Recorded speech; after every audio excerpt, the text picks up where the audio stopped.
श्री अकाल जी। सबसे पहले तो सत श्री अकाल। मैं आया हूँ पटना साहिब गुरुद्वारे ख़ास तौर पे मत्था टेकने के लिए यहाँ, क्योंकि मुझे मालूम है कि बिहार की पावन धरती के ऊपर अलग अलग धर्म के जो चिन्ह हैं यहाँ।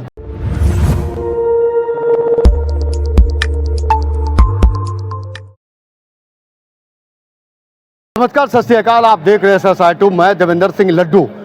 इस वक्त मैं सिखों के 10वें गुरु गोविंद सिंह महाराज की जन्मस्थली में तमाम लोग, तमाम मजहब के लोग, सिख संगतों का आने का लगातार सिलसिला चल रहा है और लगातार गुरु जी के आशीष लेने के लिए प्रयास लोग कर रहे हैं। अभी अभी बिहार के महामहिम राज्यपाल सैयद अता हसनैन, जनरल अता हसनैन साहब जी का इसी तख्त साहिब में आगमन होता है उनसे अपनी धर्मपत्नी के साथ में।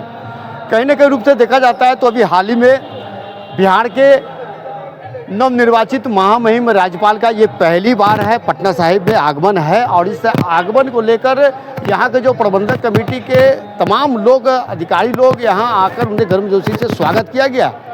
महामहिम को लेकर अलग अलग स्थानों पर गुरु जी को आशीर्वाद प्रदान किया गया, सरोपा पेट प्रदान किया गया और चरण सुहावे के बारे में विस्तार पूर्वक जानकारी दी गई है।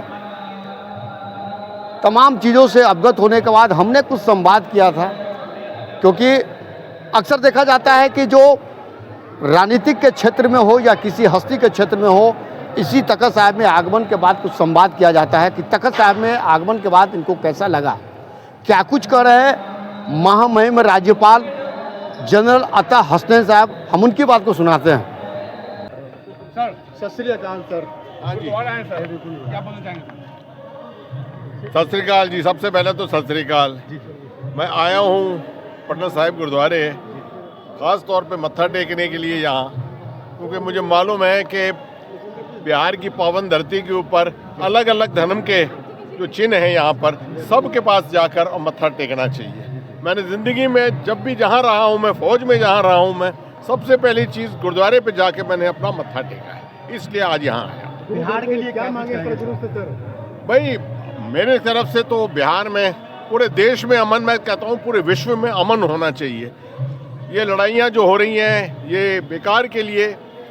जो गुरु का संदेश है वो संदेश सबसे अच्छा है, अमन हो और सब लोग जागृत रहें।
अब बड़ी संख्या में लोग इसके दर्शन करने आते हैं सर।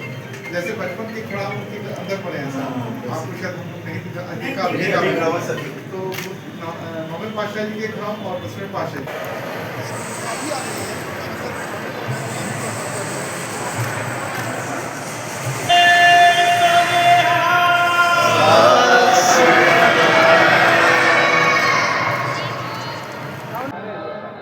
ये थे जनरल अता हसनैन, बिहार के राज्यपाल हैं और वो तमाम चीज़ों से वो अवगत हुए और साथ ही उन बिहार वासियों के लिए अमन चैन शांति व्यवस्था जो विदेशों में जिस तरह की जो लड़ाइयाँ चल रही है उनके बारे में चर्चा चलाए थे कि शांति की पहल होनी चाहिए। और वो खुद फ़ौज में रह चुके हैं, 40 वर्षों तक उन्होंने लगातार कर्नल जनरल की भूमिका में रह चुके हैं, तो उनका एक तजुर्बा है। और श्रीनगर अगर का चर्चा चलाएंगे तो वहाँ भी उन्हें पूरे मुस्तैद के साथ में उनकी कार्य करने की एक क्षमता होती है। SSR2 आप देखते रहिए। वाहेगुरु जी का खालसा, वाहेगुरु जी की फतेह।